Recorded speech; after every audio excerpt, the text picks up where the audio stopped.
Hello, everyone, and welcome to the latest edition of my Substack Live and Changing Lives podcast.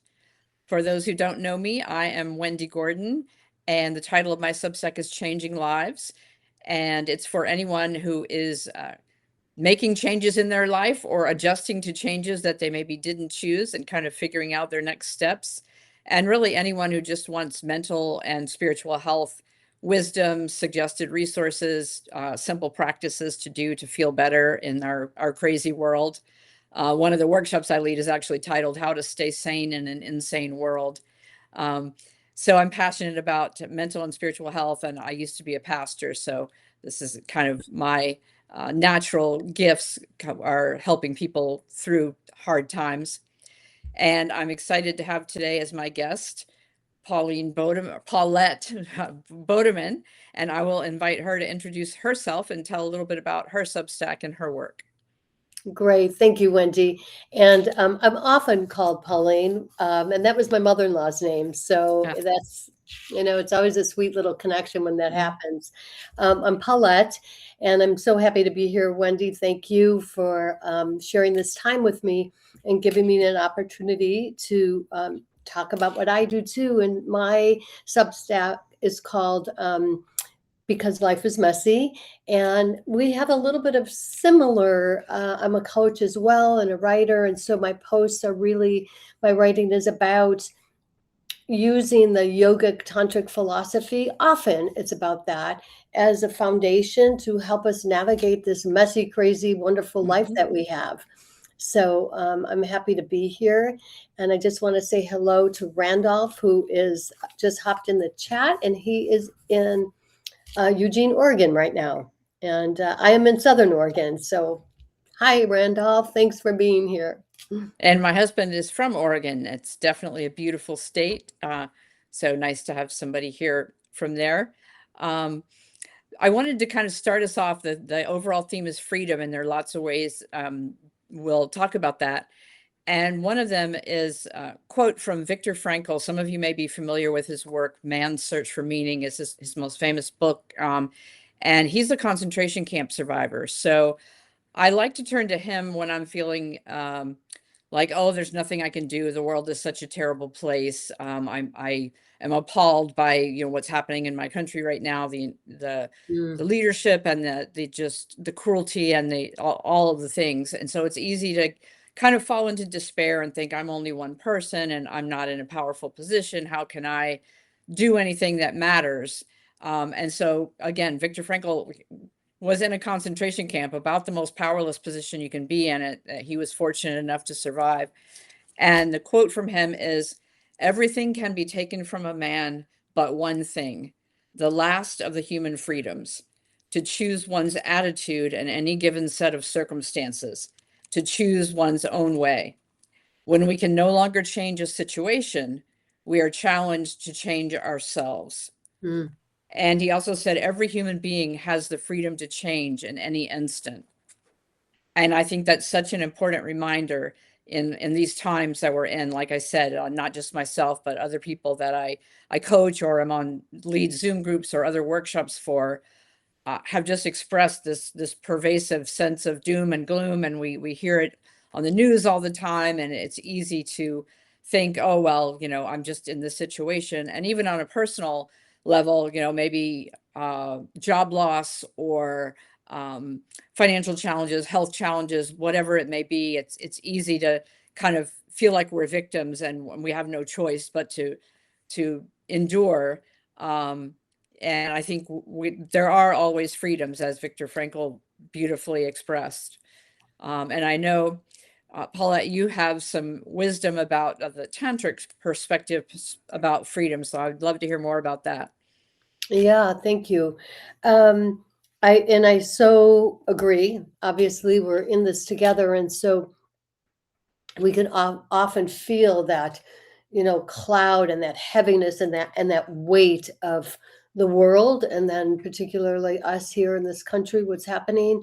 And so I do turn to the teachings, as you do, to Viktor Frankl.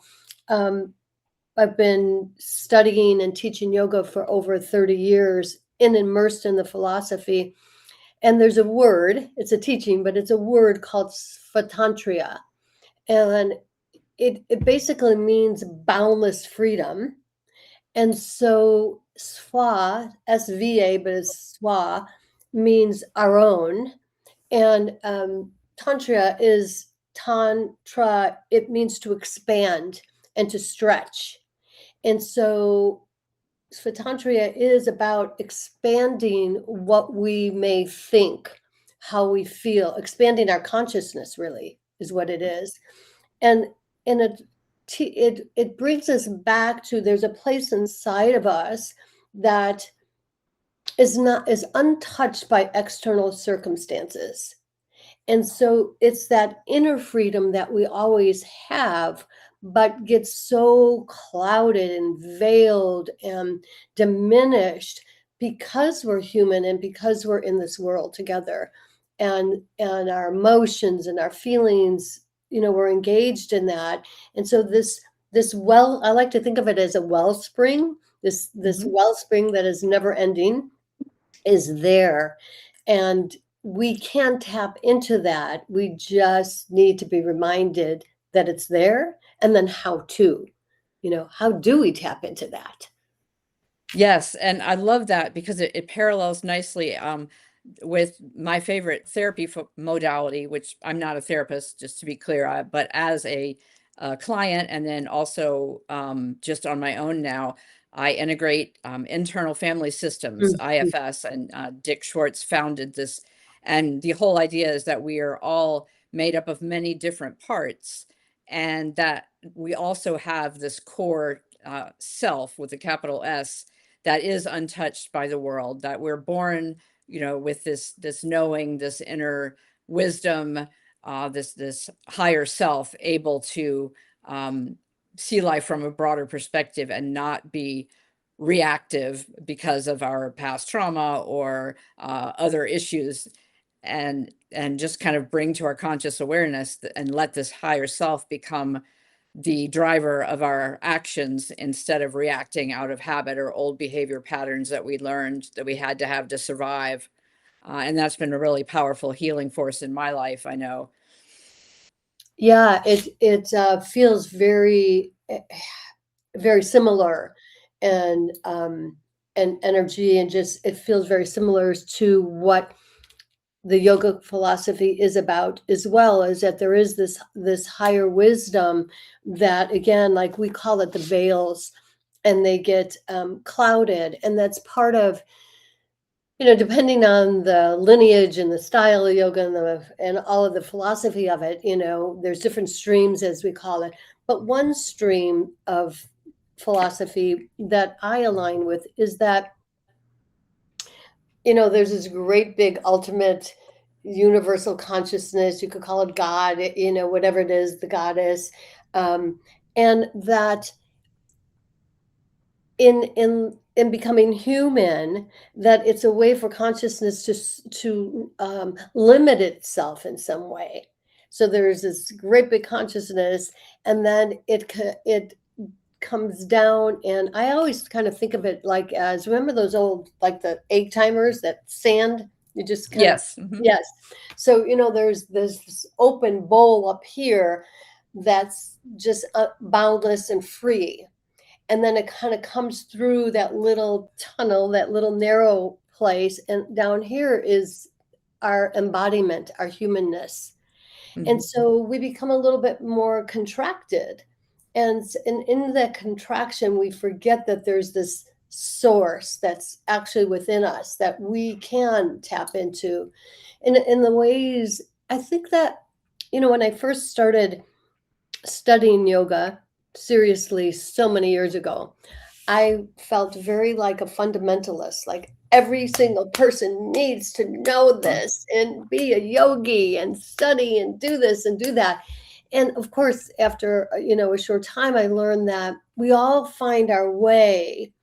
How what For me, it's to get on my yoga mat, to journal, to meditate is an opening to tap into that source of freedom, but that isn't for everybody.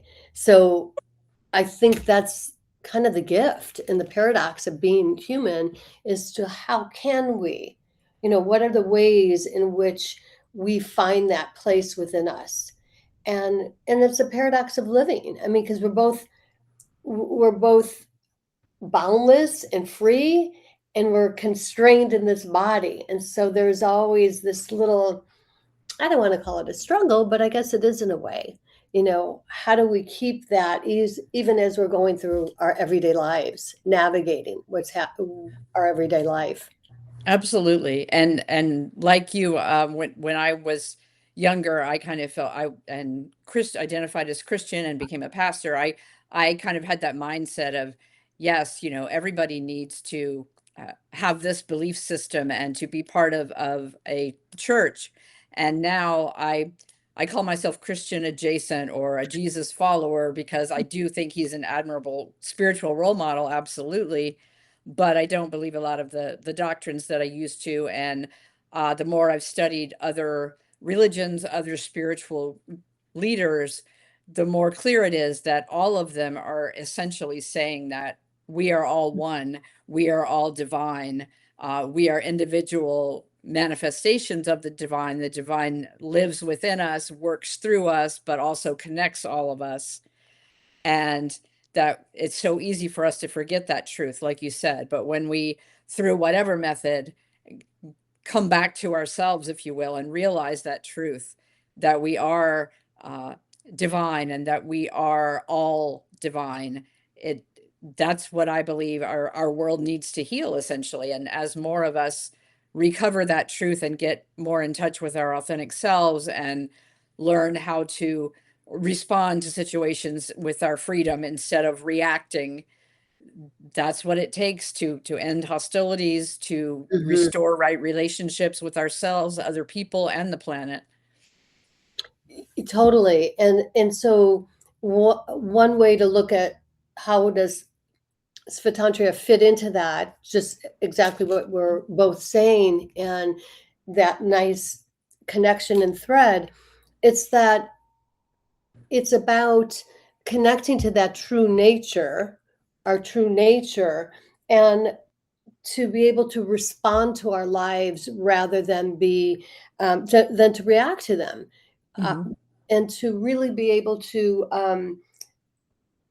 know that we have these unconscious patterns and these limiting beliefs and all of these our cultural and familial and all of that we come into the world with. From a tantric perspective or from a yoga perspective, one of the streams is we have this optimal blueprint, physically, spiritually, mentally, energetically, all of that. And we come into the world with it, but instantly, it's like going through that timer. Mm. There's already this constraint that's placed on us that is sort of foggy and cloudy. And that part of the practice is to actually like Mm. part the veils, and we get glimpses of it. We're not in that state all the time, but we can get glimpses. And then when we're in right relationship, or we have peers and colleagues and friends who remind us, it's easier to tap into that again. Like, Yes. just recently I met with a friend that I've been friends with for many years, and we taught together in Arizona, and now I'm in Southern Oregon. And she was here just briefly, and we met for coffee.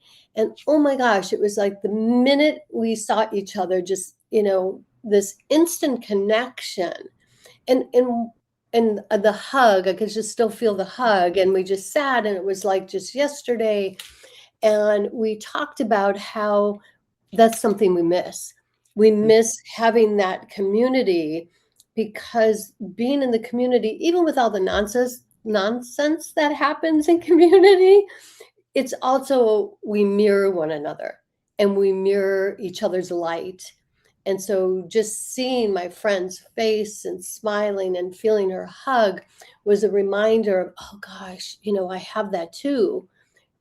she's just this generous, kind, loving, funny person. And I'm like, oh my gosh, that's inside of me too. And so when Mhm. we have these, like your conversations, the work you do here in your Substack, Wendy, is so fabulous because it's creating community and it's creating the conversations that we need to have today and to remind each other that the light is within us. Yes, absolutely. That saying the light is within us reminds me, I just have to share this because I got my proof copy the other day. I'm an amateur nature photographer.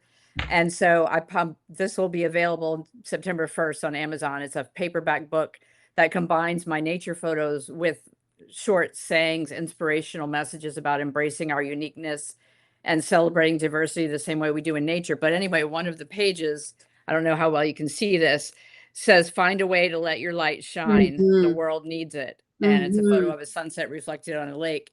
And I Beautiful. think that's so important. As we were saying earlier, it's easy to get overwhelmed and to feel like I'm only one person. What can I do? Or I'm trapped in this particular circumstance that's unbearable. And yet, I have to stay in this job because I need the health insurance, or I have to stay in this relationship because I can't afford a place of my own, or whatever it may be. And yet, as we've been saying, there's still that freedom to choose how we respond and it doesn't come easy and it doesn't come all the time. I think that's another very important point that you raised. None of us reaches this state of perfect enlightenment where in every interaction we are always fully grounded and responding from a place of calmness and curiosity rather than judgment. Um, I always stress that whenever I start coaching someone, that I believe you already have the answers within you, and my Mhm. role is to kind of help you rediscover them and embrace your authentic self and your truth and your relationship with whatever your higher power may be. It's not for me to come in and say, here are the answers. I may have some suggestions and some resources that are helpful, but it's not for any human, in my opinion, to tell any other human, you must live the way I do in order to be a good person or right with God or whatever. Yeah, yeah, for sure. And one of the, as a recovering controlling freak, that I think a lot of us could relate to, Yes. what I've learned from the yogic background and just the philosophy in Svatantria, that it isn't about controlling life. And I actually wrote about that in one of my last essays. It's really learning how to let go of that. And Yes. that is so scary, especially when we feel like the world is just. Before my mother passed, today is her birthday, by the way. Oh. Yeah, she would have been, gosh, I don't remember now, close to 100, I think. So happy birthday, Mom. Um, but, when we think about it, it's like, we were always trying to, the way I was raised and the way I was brought up, it's like there's this feeling of control. And there's often, when I think about her being gone now, that in a way I'm almost grateful that she doesn't have to see what's happening around here. But one of the things that I like to share is that she was a very devout Catholic, and I was raised Catholic. And I used to say that I was a recovering Catholic. And then I came to a place of going, that's not so nice, Mhm. because there was so much about the Catholic faith and the ritual. I think that's what led me to yoga too, is this, the ritual was beautiful. And like you said, some of the teachings. So she was a devout Catholic. And a few years before she passed away, she called me one day and said, you know what? I think I'm a born again Catholic. And I'm like, what does that mean? And so it was beautiful because we were able to look at her perspective, what that meant, and from a yogic perspective or my perspective. And what we found was we were both learning how to let go of trying to control. I mean, especially she was in her later years looking at facing the next transition of her life, Hmm. and how to do that with grace and allowance, and letting go of trying to control every situation and how it might look. And that was such a great lesson for me, that in what ways am I still trying to control? Control my thoughts, control my husband, control my Hmm. dog, control everything. And how we feel like that gives us safety. Hmm. But in fact, it's when I could step back, and I've been coaching a really good friend of mine, actually. And that's an interesting dynamic, which I am so grateful for. It's such a blessing. But coaching about that, our mind tells us that if we can control the situation, everything's going to be okay. But our history and our experience will tell us that that in fact is not true. Right. So finding that way where we can tap into, I think of boundless freedom also as a sense of peace, that there's a Yes. place inside that's where the stability comes from. That's where the safety comes from. Doesn't mean that it is going to turn out the way we want it. But if I could step back a little bit and let go of, I used to call it in my yoga classes, let go of the death grip. Like we're doing a Mm. pose and we're like this, and just kind of soften a little bit and allow grace to come in. And to me, that's really part of Svatantria, a big part of it. It's a continual dance between embodiment and this greater consciousness that we also have. So, Yes, that's beautiful. I love that. And as you said, there's so many ways I think in which all of the great spiritual traditions essentially teach the same message. Jesus phrased it as love your neighbor as yourself, and did that in his lifetime. And then we have the Buddhist concept of the loving kindness meditation. We have what you shared, the tantric philosophy. Any religion or spiritual belief system, it doesn't have to be a religion. I think that the ultimate teaching is that um, we all have the Holy Spirit, some piece of the divine within us, and also that there's this greater whole that we are part of, and that our lives are supposed to um, be about good excuse me one relationships. Yes. second. I knew that was going to happen. I'm sorry. Told you, That's okay. my dog. I just let her out. Okay. But yeah, so I think so much of life is learning to let go, as you said, because when we are trying to control other people, um, that's when we have strained relationships, and that's when, as you said, we want the illusion of certainty and of control. And when we worry, it's the same thing. Our brain is trying to solve the problem, but we get stuck in that worry loop where we're not actually capable because we're in that anxious state of thinking rationally, of problem solving, of coming up with alternatives. And the same thing with relationships. We when we're in that state of great tension and anger, we can lash out and say things we regret later that we wouldn't say if we were able to be calm and centered, and to remember that this person is part of me as well, even if it's someone that we're not in close relationship with, where like the saying goes, we're all waves in the same sea, Mm, or we're all trees. I love that what science is revealing now about the underground network of the roots of trees and how they communicate with each other and form alliances. Just incredible. it is incredible. It's fascinating. I'm so glad you brought that up. And you know, we could sit here and I could, speak about tantra and everything it's given me, and I'm like, and I could really fall off the wagon. I could, it's not this perfect place. It is a practice. And so I think what I've learned for myself is that I'm a little bit uh, quicker on catching myself as I stumble. when I'm in more reactive mode. So I think that's one of the greatest gifts as well, are conversations like this and being in a community to support one another.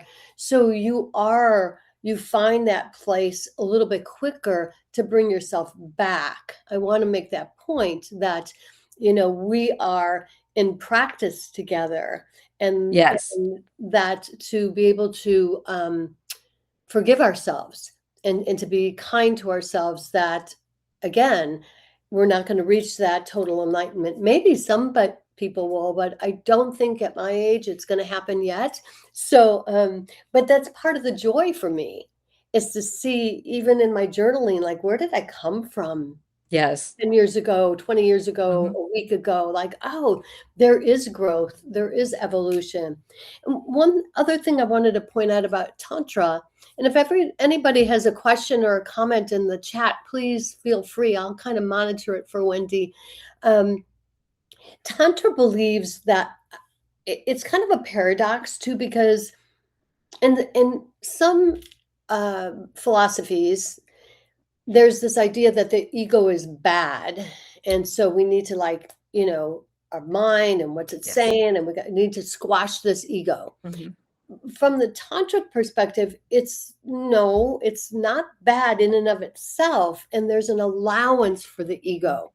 It's part of the to me, again, it's part of the dance, it's part of the unfoldment, is to allow the ego to make mistakes, to actually have desire. I mean, without desire, we wouldn't be here, Right. right? I mean, desire is creation. And so part of this tantric philosophy, Svatantria, is this idea that we allow for the ego, and then we just maybe look at, well, what's emerging? What is the Mhm. ego telling us? Where does it need to be maybe reined in a little bit or looked at? I always think of, how in coaching, when you have a client and you talk to them about their inner critics, Yes. and so what is it saying? Hmm. Well, one of the exercises I like to do is I actually ask my clients to give it a name, and maybe there's tons of names because we are so many different people. And so, give it a name, and then what does it look like? Even if you don't draw, you could, I used to call mine, I forget now, Pissy Paulette, and, all of these names. And I also found that sometimes there was something my inner critic was maybe trying to point me to, so I sometimes think of my inner critic as adjacent. I love that word that you used earlier, to my ego. Okay, is there something I'm not seeing here that this reactiveness or this voice is trying to get me to look at? And I kind of like that, because then if we're denying all the parts of ourself, that's a denial of us. Yes. And again, that reminds me of internal family systems too. The idea is one of the parts is the inner critic, and you don't silence it by attempting to get rid of it. You mute it, if you will, by having a conversation and try and genuinely trying to understand it. Okay, why is my inner critic being critical? What is it trying to protect me from? How did this inner critic develop in, my childhood and my life experience, where there were times where I was rejected or criticized, and this inner critic is now trying to keep me from doing something else where I would be exposing myself to that risk of rejection and criticism. And by befriending it and saying, thank you, I understand that you are trying to keep me safe. And um, I understand your concern, but I am willing to take this risk. It's important to me to do this. And if I do encounter rejection or criticism, I'm older now, I'm able to handle that. So could you please behave differently in a way that would be more supportive to me, because I'm going to do this thing anyway that you don't think I should do, basically. Uh, and so having that kind of conversation, like sometimes I'll write it out in my journal as literally a dialogue between me and the inner Mm, critic. Um, mhm. and the other piece that you mentioned as well is stopping the cycle sooner. Like the inner critic will be going in my head, and I'll stop myself and say, like, this just happened literally a few minutes ago. My husband and I were playing a card game, and I missed something. I made a mistake in the card game that, and I immediately said, "Oh, I'm such an idiot. I can't believe I did that."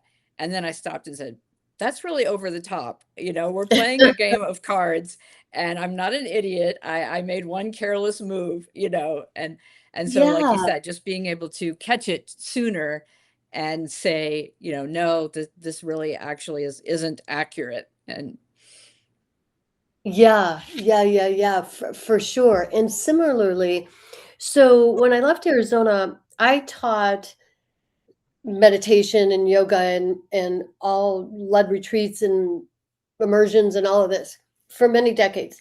When I left Arizona, I stepped away from, like I call it, being in the yoga classroom. And so recently, it's sort of come up again that maybe I wanted to teach, and I could find myself going, no, that was part of my life before. That has nothing to do with who I am today, and I'm too old. Who wants to come to my class? I don't have that flexible body that I did 20 years ago, 10 years ago, whatever. So it's just all of a sudden I'm getting these invitations to possibly teach again. mhm, And I had to go through this, like sitting with, well, what is it that I am afraid of? Like, mhm. is it true that maybe this part of my life is over, or is there something underneath it? And there is something underneath it. And it's been really fun it's uncomfortable, Yes, but it's also fun to look at. Wow, Paulette, I thought you got this one already. right. But, but you don't. And so there's this continual sort of game that I think we could play with ourselves to look at. And Yes, and I see Randolph put a great quote in the chat. A friend brought this back from pilgrimage to India years ago. At the end of every forget, I remember. That is the way it should be. oh, I And so, love that. yes, we do forget so often and so easily the lessons that we have learned about self-compassion, mindfulness, take your pick. But as you said, the growth is that we catch ourselves sooner and we remember sooner and go back to it. Yeah, yeah, yeah, for sure. And I think that's, whatever background you come from, and the different ways you come at it, like with your internal family systems Mhm. and the different things, I like to think of it as, that core center, and then the spokes of Yes. the wheel. And the thing too about Phytontria is that it really is about creative freedom. And it isn't about, I used to think the more choices I had, well, that's the freedom. Well, not really. It's also about learning how to look at, I think, what's that place inside of me longing. Jung talks about that liminal space, and to follow the libido, and to know where to follow that longing. And so I think for me, part of the teaching of Svatantria is to learn how to listen for it, to feel into it, and to see where that longing is drawing me. Sometimes even it's a pull. Moving here was a pull to Southern Oregon. I mean, we lived in Arizona for over 40 years, and my husband was looking at maybe semi-retiring, and different things came up, and COVID, and my health, and I thought, I can't. And he's been with me for a long time, so he kind of follows the woo woo. And Mhm. I'm like, I'm just being led to leave here. Like, it's time to move on after all of these years. And it was scary, but I think when you're able to get quiet enough to find that place and to have that conversation within yourself, and to hear what that wellspring is offering us, I think that's so powerful. And so, Absolutely. of course, to me, it's agency. It doesn't mean that we don't have agency anymore. I think that's part of the creative process and freedom is to know that we do have agency. And so to be led to, where our heart is taking us is part of that boundless freedom, I think. And sometimes it's deciding to stay exactly where you are. Doesn't mean Yes. you have to upend your life like we did and Right. say, we're gone. It means staying where you are. And I think I found that too, that there was a part of me that felt like I literally had to geographically leave in order to create new space for myself inside. Hmm. And I love it. And I think the move was spectacular. But what I've, you know, learned was I didn't have to make a geographical move. I could have, the space is already there. Um, this helped, and I'm really happy we did it. But that that freedom, it doesn't matter where we are, what's Yes. happening. And that leads into, I think it would be helpful to talk about the specific ways, like how for people listening going, yeah, that all sounds great, let go and not try to control things and focus on mindfulness and getting in touch with the core self and the inner wisdom and the higher power. But, how do I do that in practice? And so I know for me, and from reading your article, for you too, one of the ways is just spending time in nature Mm. so that we do have that sense of calmness and quietness, and we're able to listen to that voice within, that maybe that nudge that's been trying to get our attention, but we've been too busy to notice it. And then I'm curious for you, are there specific yoga practices or others that help you uh, hear that inner wisdom, that wiser self's voice? Well, definitely nature. And I'm looking forward to your book because that's, to see your photographs and your little, words of wisdom. Mhm. Um, but yeah, I really, really I need to get my feet. Sometimes like I just need to get my feet on the ground. I take my shoes off and feel the earth. And even if it's like a prickly area, just like get my feet on the ground. And sometimes it's the mountains. Sometimes I need the sound of the ocean to remind me how vast the world is. But nature is huge for me. And from a yoga perspective, not even tantra, but we talk about we go into nature because it reminds us of who we are. Mhm. Well, we are nature. We're made up of the elements. And so we're air and water and fire. And so for me, when I place my feet wherever it may be, I'm able to really find that place or just to breathe. Sometimes it's just my breath.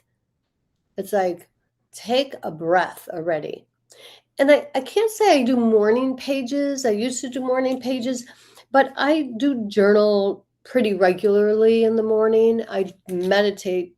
I do meditate on a regular basis. Like, um, it's just so, I guess, ingrained in me. But I'm not so, oh my gosh, I didn't meditate today. There are days. I created a labyrinth. My son and daughter-in-law, my husband and I built a labyrinth in our backyard, Oh. and I walk that. I mean, sometimes that's my meditation. Mhm. So, yeah, and just to really allow myself to acknowledge the crazy thoughts that come up during the day.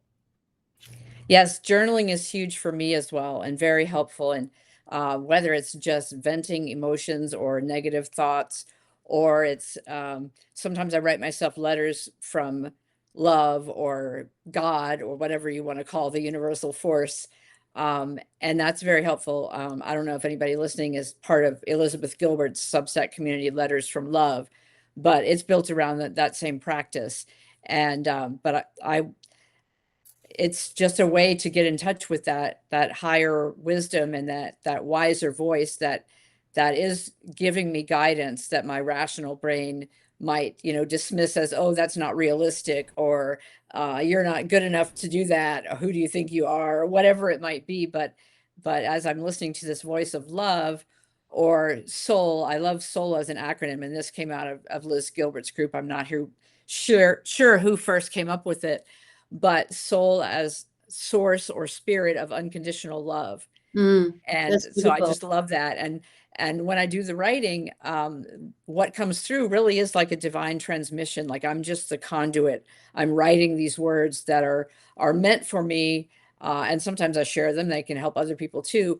But it's like you said, just getting quiet. That journaling time in the morning is very essential to me. And on the days when I don't do it, my husband can tell the difference. I can tell the difference in my mood. The day just doesn't go as well. I need that quiet centering time.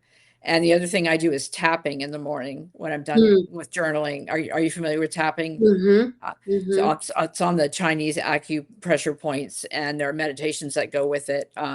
I'll include in the show notes a link to the tapping app that I use. But both of those practices are ways to get back into the body, because that's another thing. It's so easy to be mind focused and ignore the body connection, and they are one as well. Whatever affects us mentally affects us physically, and vice versa.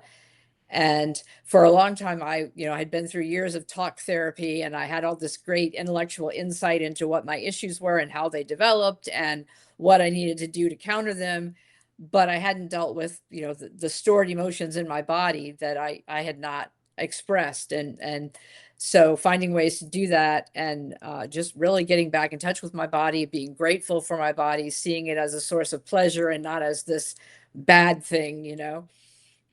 Yeah, yeah, for sure. And of course, for me, it's the yoga asana. It's still, and I was away from it for a while. Last year, I had a really rough year, and so I was not able to. I think I wrote about this as well. Was not able to practice. But what it did for me is that even as a yogi, an experienced and dedicated yogi, there was a part of me that sort of shut down that mind body heart connection. It's like I didn't realize I was going through the Hmm. motions. And so having to step back from it and then rejoin it, come back to it, I came back in such a different way. One, I can't do the poses like I used to. Like, oh yeah, I could just, pull that leg up or do whatever I wanted to do without any really connection. And I can be in my head a lot. That's part of my personality as well. So to come back to the mat, as I call it, and relearn why I loved this practice in the first place, just opened me up in a different way. And I could feel the sensations, like where I was holding stuff. Not just, oh yeah, I have a tight hamstring, but where am I holding onto something and not trying to push it out like I've done in the past, but just to like acknowledge it, Hmm. like the story of the Buddha under the Bodhi tree that temptation came and he called it, Mara, come have tea with me. Let's sit. So it sort of invited in. When I invite those pieces and parts of myself, I'm less trying to either pretend they don't exist or push them away, but Hmm. just to allow it to sort of unfold. And tapping is a beautiful way. And I did some training. I never became certified, but havening, it's kind of this self-soothing. There's some practices where you just rub your arms or you pretend like you're washing your face, and these different things that reconnect you to your own self, to your body. Yes. Yeah, I took a mindful self-compassion course a few months ago, and that was part of it, emphasizing the touch of the ways to hug yourself, or do other things, bodily sensations, like you mentioned earlier, putting your feet on the grass is another one. Um, any kind of way to come back to being in the present and being gentle and kind to our bodies, and just movement in general. There's plenty of research about the benefits for depression, anxiety, you name it, of just simple movement. And it doesn't have to be, strenuous exercise. It can be just a walk. What I do around the house are dance breaks. I'm a huge Bruce Springsteen fan, and so I put on his music and I'm singing, dancing while I'm doing the dishes or whatever. And just that movement is another way to get me out of my head, back into my body, fully present in the present moment, and makes a world of difference. I love that image because I'm going to think about you now, about you dancing in your kitchen to Bruce. That's fabulous. I remember listening to one of your lives about that. That's fabulous. And I think I mentioned this somewhere along the line. I don't know if I read about it, but not too long ago, I'm pretty goal oriented. And so, as probably a lot of people are here, so that a little bit, watching that ego where it's driving me.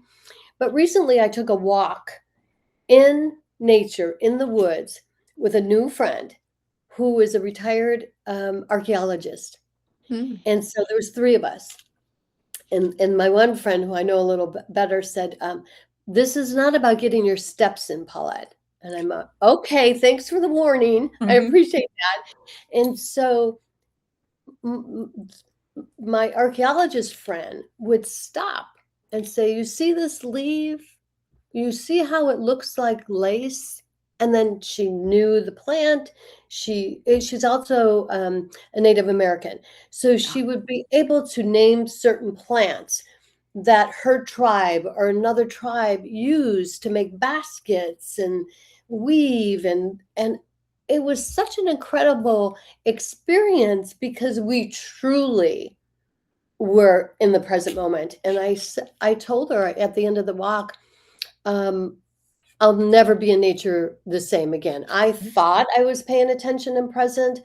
Of course, I don't have her knowledge, but I have the ability to pause enough to really look at that leaf, to look at Yeah. the shape of that flower, that, there's the mandala there. It's everywhere. That circle of life is everywhere. Yes, it's funny that you mentioned that, because my walks are definitely not getting steps in. And my husband and I will occasionally walk together, but very rarely, because for him, a walk is a steady pace walk. For me, it's like, oh, there's a great blue heron. Stop in my tracks, watch it for half an hour, and just marvel and like have the soul connection, looking into the eyes of this great blue heron, or a bunny rabbit or whatever it might be, but especially the great blue herons for me. Um, but yeah, so it's a very different perspective. And I also, as I'm walking, um, I have my phone on Do Not Disturb. The only reason I take it out is to take a photograph or a video of an animal, usually, or a sunset, or something beautiful, a flower. Um, but it's just a very different perspective. And so many people pass me jogging, and they're talking on their cell phone. They're just blissful, completely unaware. And every now and then, if someone's just walking past and they say hello, and I'm standing there watching a blue heron, I'll say, "Look." And some of them will be as enchanted as I am, but for many of them, it's like, "Yeah, cool, bye." Yeah, for sure. And I actually am more intentional now. I'm like, okay, what is this walk? Is this going to be my steps walk? Is this to listen to a podcast, or is this my time to really pay attention and to walk slowly? And my husband and I, sometimes we walk together, and we would reverse. He would be like Mhm. you, Wendy, with the dog, and we'll point things out, but we'll say, what kind of walk is this going to be? Yes. And I think maybe that's part of it, is to be intentional, Hmm. to really be intentional about what it is that we're doing. And it's okay if I want my steps in, but to know, let's see what Randall says. Yes, my body seems to just love to move and feel and sniff and listen and sniff. I love that, especially without being motivated to achieve some goal. That's beautiful. Yeah. Yeah, it would totally ruin my walk if I started out like, okay, I need to get 10,000 steps in and I was tracking my steps. That would defeat the whole purpose for me. Yeah. Yeah. Yeah. It's great. What else do I want to say? Hmm. I don't know. I guess if I were to sort of, I don't want to say wrap Tantra up, this idea of Svatantria, but um, it isn't about, I think an important element is it isn't about escaping our life. It's really about learning how to be fully engaged in all the parts of it, all the parts of who we are and all the parts of life, to be able to be fully engaged, um, and see what shows up, see what shows up, and then how are we going to meet it. Yeah, I think that's great. And that kind of brings us full circle back to the Viktor Frankl quote I shared at the beginning. Obviously, there was no way he was going to escape that concentration camp, until it was liberated ultimately and he survived. But while he was there, clearly he was powerless to escape that situation. And yet what kept him going was that one freedom he refused to give up, the freedom to choose how he was going to respond to the situation he found himself in. And um, some things that are good, like mindfulness meditations, can become an escape if they're used too often to immediately jump to, let me get out of this feeling I'm having, or let me escape this unpleasant reality by pretending it's not there by going to do something fun so I don't have to think about it. So there is definitely a balance that has to be there between being grounded and centered and in the present moment, using these techniques versus using them as escape mechanisms so I don't have to feel what I'm feeling. That's a great point, which reminds me that the different styles of yoga, the classical yoga is about escaping the body, that the body is a hindrance, it's an obstacle to enlightenment, or other types of yoga, tantric yoga, is the opposite of that. It's that no, the body is actually a gift, Hmm. and it is a portal. It is a method, a guide to embody into enlightenment, and that it Hmm. isn't about, back to what we talked about, that we're going to be enlightened every moment of the day. It's that sunset picture that you showed, that Hmm. beautiful reflection on the lake. It's those moments, I call them guru moments. It's that Yes. where the weightiness of the world and the where you're reconnected to the awe and awesomeness of life, Yes. and that is this opening, and that's about being fully embodied in life. So Absolutely. from that perspective, and even in the difficulties, Yes. especially in the difficulties. Hmm. Yeah. Yeah, as I, kind of look back on the most difficult period of my life, the kind of thing I wouldn't wish that on my worst enemy, and yet I'm glad I went through it because I wouldn't be who I am today, and I Mhm. wouldn't be able to help others in the way that I am through my coaching and my workshops and stuff if I hadn't experienced that myself and didn't know, exactly how it feels to think that your life is so bad you should end it. It's not worth going on, Mhm. horrible time to go through, but out of that, comes the courage to start over and the willingness to take that deeper inner look at, okay, what are the issues that are keeping me from being able to let go? And what can I do proactively that helps me get grounded and centered and out of the negative thought loops, etc. So Yeah. yeah, we can't just think that we're going to, once I'm enlightened or once I have the right beliefs in place, I'm never going to doubt myself again. I'm never going to get angry with anyone again. Yeah, yeah, for sure. Which kind of leads me to my Substack, because life is messy, about finding the gold in the precious mess of our life, because there is gold there when we're in it, we can't see it, we can't find it, we don't even Right. want to think about it. But when we're a little bit further removed and we're able to step away from it a little bit, then we're able to dig through the mess and see where the gold is. And to me, that's a kind of freedom. That's photantria as well, to find that, oh yeah, okay, there was something here for me. And and let's face it, it's a challenging time. People are in crisis. And so I think the work that you do and I do, and I see if Alona's still on here, the work that Alona does, I think that it's so important today that we all gather what our strengths are and Mhm. share them in the way that we know how, so we can help us all. Because, if we are not in crisis now, we have been. I Right. certainly, Or we know someone who is that we love and are worried about. yes, Or we just look at the world and I for one am a highly sensitive person, very empathic.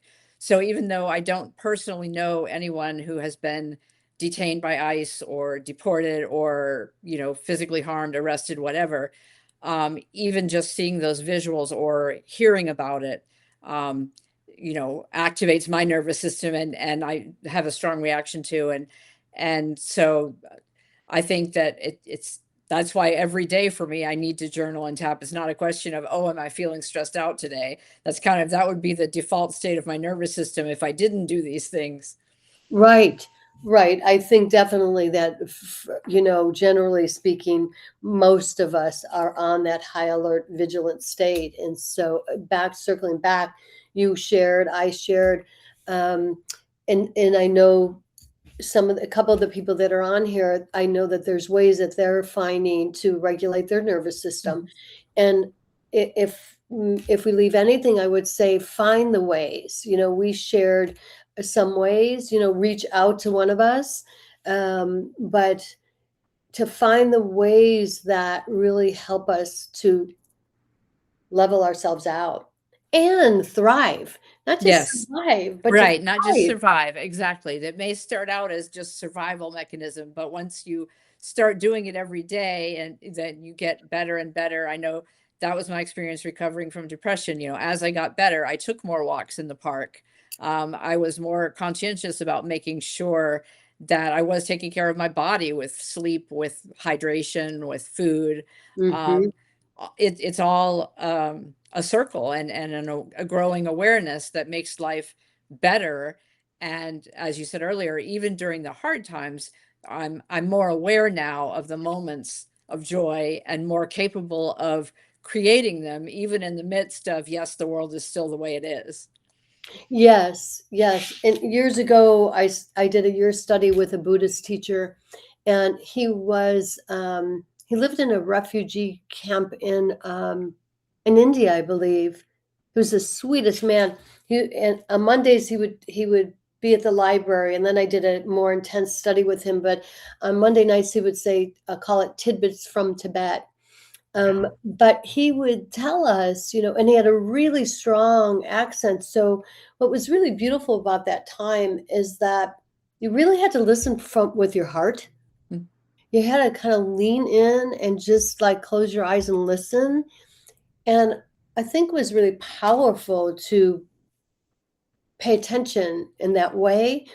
And he used to say, you do your practices when times are really good and even.